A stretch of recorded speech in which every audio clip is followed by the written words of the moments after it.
Hello दोस्तों, मैं Anil Kumar, study with Anil Kumar में आप सभी का स्वागत है। आइए आज हम सभी एक टॉपिक पढ़ेंगे, नंबर सिस्टम यानी संख्या पद्धति। और संख्या पद्धति में देखेंगे कि संख्या पद्धति के अंतर्गत संख्या के बारे में जानेंगे। पद्धति यानी प्रणाली भी होती है। किसी भी सिस्टम को पढ़ने के लिए उसको क्रमबद्ध तरीके से उसकी उत्पत्ति को और उसके विकास को देखते हुए उसे पढ़ा जाता है। तो हम सभी संख्या पद्धति में भी उसी प्रकार से पढ़ने वाले हैं। आप सभी पेन और कॉपी जरूर लेकर बैठें और नोट्स भी बनाएं। आइए देखते हैं कि संख्या पद्धति में सबसे पहले शुरुआत कहाँ से होती है। तो वो होती है अंक से। कहाँ से? अंक से, जिसको डिजिट बोलते हैं। और अंक की कोई मूल परिभाषा तो होती नहीं है, यह सिंबॉलिक होते हैं।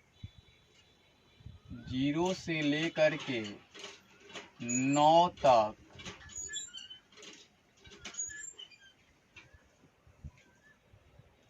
अंक कहलाते हैं।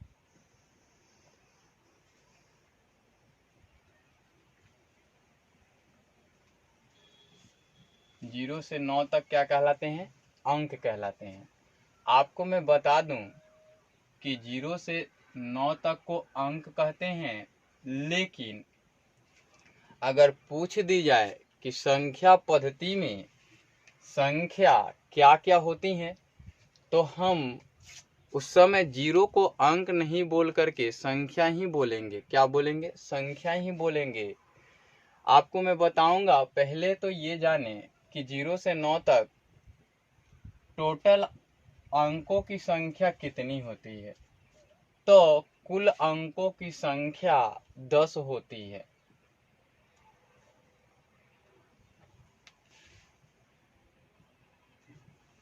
नोट लिखते हैं। नोट में क्या लिखेंगे?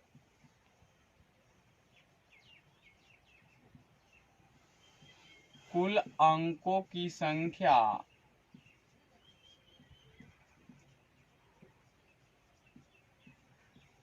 9 होती है।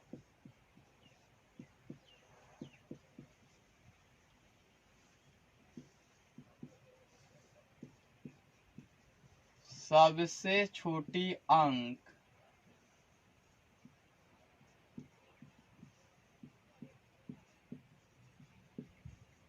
शून्य होती है।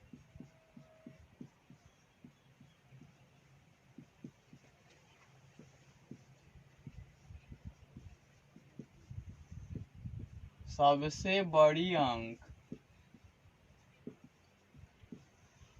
9 होती है।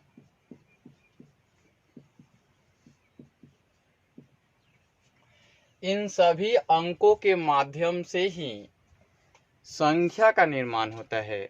और संख्या पहले नेचुरल नंबर होता है। नेचुरल नंबर कहाँ से स्टार्ट होता है? 1 से। कहाँ से स्टार्ट होता है? 1, 2, 3, 4, 5, 6 dot dot dot dot dot infinite तक। आप देख सकते हैं कि इनफाइनाइट तक जाते समय यह 1 से प्रारंभ हुआ, लेकिन यहाँ 0 आ गया। अब आप यह सोचेंगे कि संख्या में 1 से ही प्रारंभ हुआ और यह 0 से प्रारंभ हुआ, तो यहाँ इतने को बोलते हैं नेचुरल नंबर्स, यानी कि प्राकृत संख्या। प्राकृत संख्या 1 से प्रारंभ हुई तो आप पहले सोच रहे होंगे कि 10 कैसे लिखी जाती होंगी, है ना। यानी कि 0 तो था ही नहीं शुरुआती समय में। तो 1 से 9 तक तो लिखे जाते होंगे, और 10 कैसे लिखे जाते होंगे। तो आपको बता दूं कि यह दार्शनिक प्रणाली और जितने भी संख्याओं की लिखने की प्रणाली है, उस प्रणाली में पहले तो कोई सिस्टम नहीं हुआ करती थी। अलग अलग जगहों पर, अलग अलग क्षेत्रों में अलग अलग सिंबल तरीका प्रयोग किए जाते थे नंबरों को लिखने के लिए। तो पहले शब्दों में लिखे जाते थे 1, 2, 3,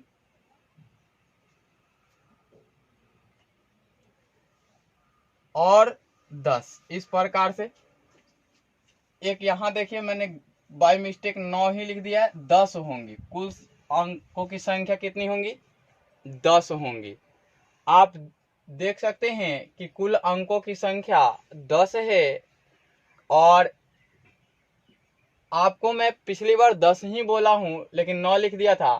देखिए पहले 9 तक ही अंक थे, ठीक है, और अपने यहां इसका प्रयोग किया जाता था। इसके अतिरिक्त 1, 2, 3 इस प्रकार से प्रयोग किया जाता था संस्कृत में। रोमन वाले लोग इस प्रकार से प्रयोग करते थे, सिंबल का प्रयोग करते थे।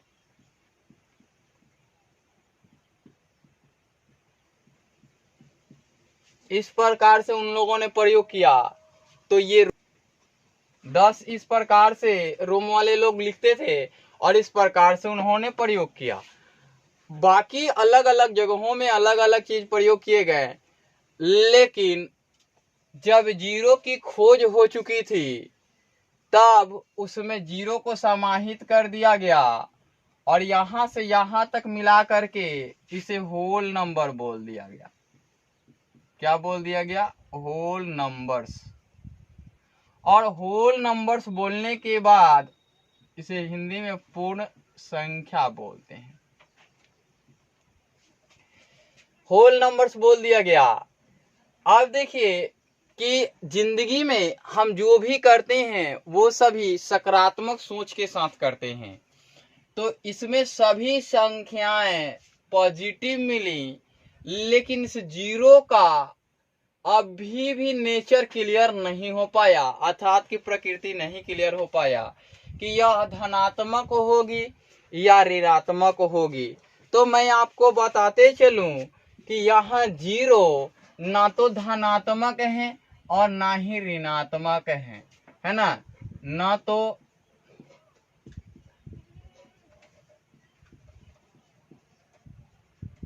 धनात्मक है, ना तो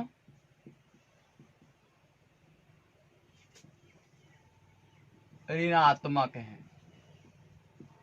ठीक है, मैं इसको क्लियर करूंगा क्यों धनात्मक क्यों ऋणात्मक नहीं है।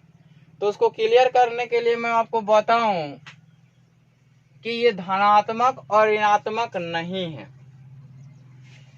तो ये धनात्मक और ऋणात्मक नहीं है। तो संख्या के बारे में जब पढ़ने जाएंगे तो संख्या में धनात्मक संख्याएं होंगी, और इन्हें अभी तक संख्या ही कहा गया। क्या कहा गया? संख्या कहा गया। लेकिन जब कुछ पढ़ने के लिए, कुछ करने के लिए यह देखा गया कि मेरे पास सभी चीज आगे बढ़ते गए तो सभी चीज धनात्मक आ रहे हैं, लेकिन उसी में सोचा गया कि जब मैं पीछे की ओर मूव करूंगा, आऊंगा, तो उस संख्या में तो घटेगी, तो उसके लिए उन्होंने ऋण चिन्ह का प्रयोग किया। तो उसके बाद लिखा -1, -2, -3, -4 डॉट डॉट डॉट डॉट करके -इन्फिनिटिव तक लिखा, और इसको एक साथ सम्मिलित करके यहां से यहां तक सम्मिलित करके इसे इंटीजर्स बोला गया, पूर्णांक बोला गया, पूर्णांक बोला गया। और इस नंबर को बोला गया ऋणात्मक पूर्णांक, और नेचुरल नंबर को बोला गया धनात्मक पूर्णांक। क्या बोला गया? धनात्मक पूर्णांक बोला गया। और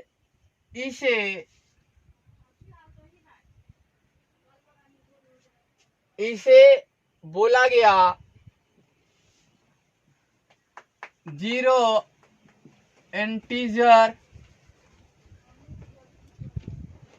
या कंप्लीट इंटीजर।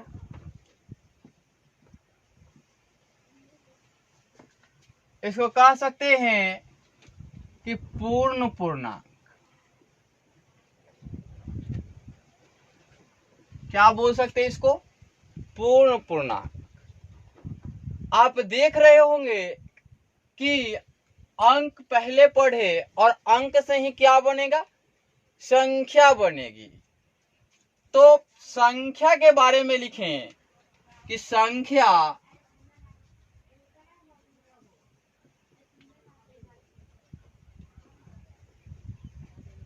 नंबर्स। तो इसको लिखने जाएं तो 2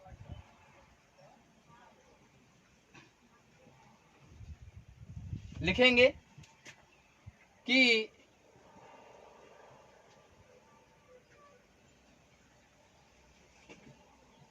अंकों के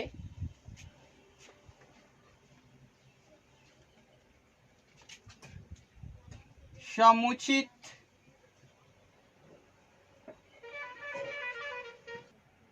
यहां के लिखेंगे, में नहीं, अंकों के समुचित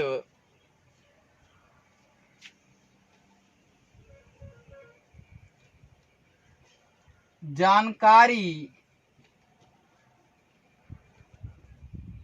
के साथ साथ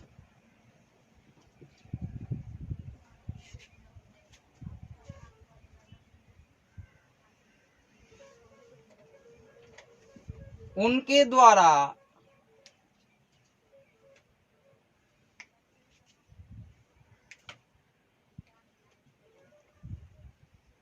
बनने वाली अन्य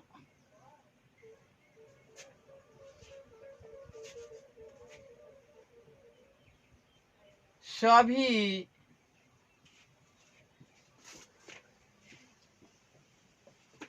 प्रकार की प्रतिरूप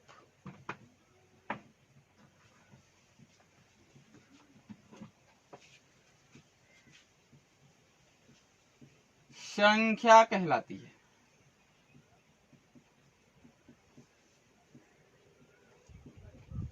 अर्थात अंकों की समुचित जानकारी जब हो जाए कि 1 से 9 तक लिखा आपने, तो जब 10 लिखेंगे तो बनने वाली अन्य सभी प्रतिरूप, तो 1 से 9, 0 से स्टार्ट किया आपने, 1, 2, 3, 4, 5, 6, 7, 8, 9, 10 और 11, 12 डॉट डॉट डॉट डॉट, जहां तक इच्छा हो वहां तक लिखें। अभी मेरे को एक चीज बताना है कि 0 क्यों पूर्ण पूर्णांक है ना, यही चीज जानना है आपको कि क्यों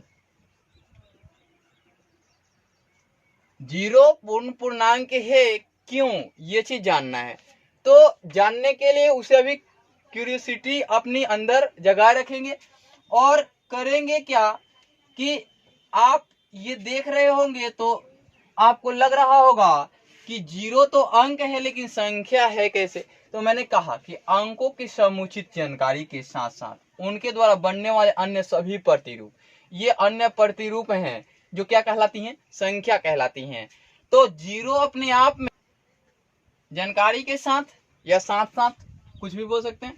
तो आप देख रहे होंगे कि 0 संख्या है और यह पूर्ण पूर्णांक है, इसको संख्या बोला गया। तो संख्या होंगी कैसे, तो आइए जानते हैं। पहले तो आप लिखेंगे 0 के बारे में, तो पहले इससे पहले पढ़ेंगे कि यह संख्या 32 लिखी हुई है और 32 में अंक कितने हैं, है ना। तो ये संख्या कितनी है, 1 है ना। और अंक कितने हैं, 2 है। अब आप लिखोगे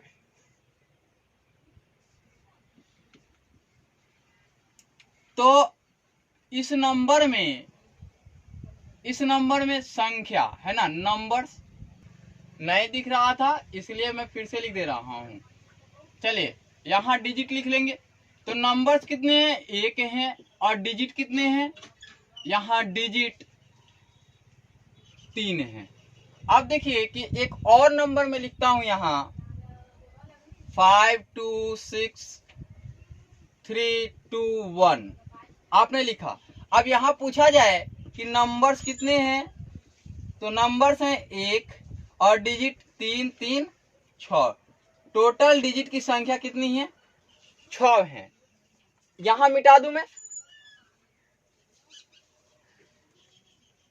आपसे पूछ दिया जाए कि 4 5 6 7 8 9 10 ये संख्याएं कितनी हैं, तो 1 2 3 4 5 6 7।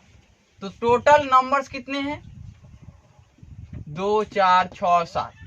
टोटल नंबर 7 है, जिसमें से 5 नंबर के डिजिट है ना, digit of 5 numbers, sorry 6 numbers, 6 numbers कितने हैं, 1 है। लेकिन डिजिट ऑफ नंबर्स 1 नंबर्स कितने हैं, 2 हैं। मतलब कि एक अंक में एक संख्या में 2 अंक है, बाकी के 6 संख्या में 1 अंक है। तो यह संख्या ही है, यह 1 अंक की संख्या कहलाएगी। और यह 0 10 0 और 1 मिलके एक अन्य प्रतिरूप बनाए जो 10, यह 2 अंक की संख्या कहलाएगी। इसी प्रकार से आप अन्य सभी संख्याओं को लिख सकते हैं और जान सकते हैं। तो उम्मीद करता हूं कि आप सभी को समझ में आ गया होगा कि यह संख्या है।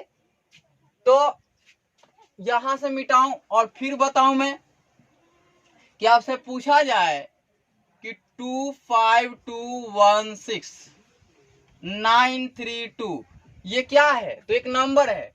पूछा जाए कि इसमें डिजिट कितने हैं, ये नहीं कहिएगा कि यह अंक है, यह नंबर है। अब यहां ये 10 ना दे के 9 तक दे दिया होता और पूछ लेता कि ये सभी क्या हैं, तो इस प्रकार से दिया रहे तो कहेंगे कि ये संख्या है। ये कितने अंक की संख्या है, 1 अंक की संख्या है। लेकिन ये 3 3 6 2 8 अंक की संख्या है। इस प्रकार से आप बोलेंगे। आइए अब जान लेते हैं कि 0 क्यों पूर्ण पूर्णांक है जीरो इंटीजर्स है, या ना तो धनात्मक है न तो ऋणात्मक है, तो आप देखेंगे कि देखिए अगर आप कोई नंबर ले लो, कोई नंबर 3 ले लो, आपने 3 नंबर ले लिया, अब इसमें आपको बोला गया कि 0 ऐड कर लो, तो आप कितना लिखोगे 3, इसका कोई इफेक्ट पड़ा। अब देखो आप कि 3 ले लो और 0 को सब्ट्रैक्ट कर लो, तो क्या आएगा 3 आएगा। आप देख सकते हैं कि जोड़ने के बाद भी यह संख्या को नहीं बदलता है और घटाने के बाद भी यह संख्या को नहीं बदलता है। एक और तरीका है कि जोड़ने के बाद नहीं बदलता और घटाने के बाद नहीं बदलता है। आप देखेंगे कि आप एक चीज जानते होंगे कि 8 में पढ़ चुके होंगे कि x equal to root under 16 हो, 16 या 25 ले लो, 25 ले लो, तो आप लिखते हो केवल और केवल 5 x इक्वल टू, वही जब x स्क्वायर इक्वल टू 25 हो तो x बराबर प्लस माइनस 5 लिखोगे। क्यों? क्योंकि आप एक चीज जानते हो कि 5 का x बराबर 5 ले लो, तो 5 का इधर स्क्वायर कर दो तो इधर भी स्क्वायर करोगे आप, तो यह आएगा 25। x ले लिया आपने और -5 ले लिया, x स्क्वायर कर लो और -5 का स्क्वायर कर लो, ये भी कितना देगा 25 देगा। तो x स्क्वायर रहेगा तो प्लस माइनस निकल के आएगा। अब यहाँ एक चीज देखते हैं कि प्लस और माइनस तो सत्य है, इसी के कारण मुझे जहां तक लगता है कि एक्स स्क्वायर पॉजिटिव और निगेटिव दोनों वैल्यूज देते हैं, जिसके कारण ये निगेटिव इंटीजर्स लिखे गए, है ना, निगेटिव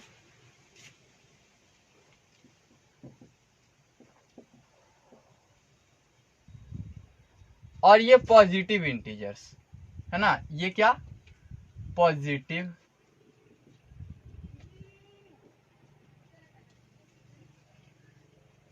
पॉजिटिव इंटीजर्स। ये क्लियर नहीं होगा, मैं फिर से लिख देता हूं, इंटीजर्स लिखेंगे। निगेटिव इंटीजर्स शायद इसी कारण से लिखे गए होंगे क्योंकि -5 एग्जिस्ट करता है, -5 की वैल्यू उतना ही आती है, तो कहीं ना कहीं कोई नंबर मिलेगा और कहीं ना कहीं यह सत्य भी होगा। तो आपने देखा कि ये बात हुई, ठीक है, तो देखिए -5 भी यहां एग्जिस्ट करेगा, ठीक है, 1 2 3 4 5, यहां 5 है और यहां -5 है, ठीक है। मैं एक बार नंबर लाइन पढ़ाऊंगा, उस समय भी इसको बताऊंगा, अभी लिखित रूप से। तो आइए देखते हैं कि 0 जो है, अगर यहां से तो प्रूफ हो गया। अब लेते हैं यहां कि अगर एक्स स्क्वायर बराबर 0 ले ले और x बराबर प्लस माइनस 0 ले ले, अब देखें कि क्या यह इस फॉर्मेट में इंटीजर्स में 0 और -0 आता है क्या कहीं? तो यहां 0 और -0 भी नहीं आता है ना।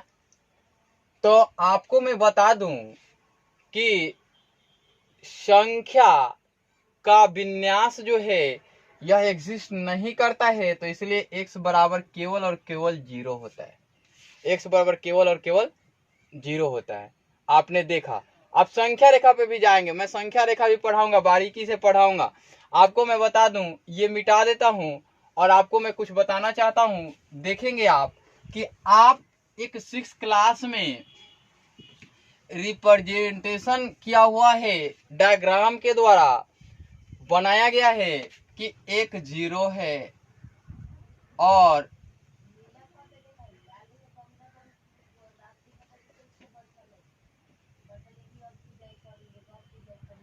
एक इस प्रकार से नंबर है, और इसके बाद का जो डायग्राम है इस प्रकार का डायग्राम है,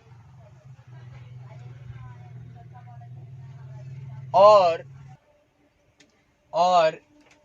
यहाँ इस प्रकार से बनाया हुआ डायग्राम मिलेगा आपको। और इस संपूर्ण डायग्राम को इस प्रकार से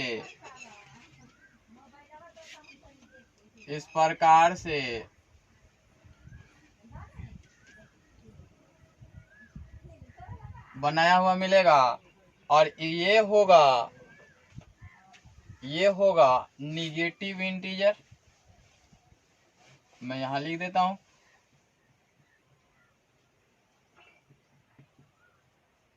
और ये होगा 0, और ये होगा पॉजिटिव इंटीजर्स कहें तो या नेचुरल नंबर कहें तो।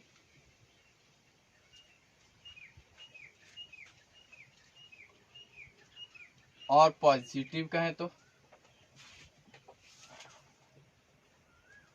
और ये होगा आयताकार बॉक्स में जो होल नंबर होगा। क्या होगा? होल नंबर होगा। और इस संपूर्ण डायग्राम को क्या बोलेंगे? इंटीजर्स बोलेंगे। क्या बोलेंगे? इंटीजर्स बोलेंगे। आप देख सकते हैं कि इस प्रकार से इंटीजर्स की व्याख्या होती है। तो हम सभी अगले वीडियो में इंटीजर्स के संबंधित क्या पढ़ेंगे? नंबर लाइन पढ़ेंगे। और नंबर लाइंस के माध्यम से मैं आपको बताऊंगा कि कौन क्या होते हैं। उसके बाद रही बात सम संख्या, विषम संख्या, भाज्य संख्या, भाज्य संख्या, तो उसकी भी बंटवारा मैं करूंगा। पहले नंबर लाइन आपको व्याख्या करूंगा इसके माध्यम से, और नंबर लाइन से बनते क्या क्या है वो व्याख्या करूंगा।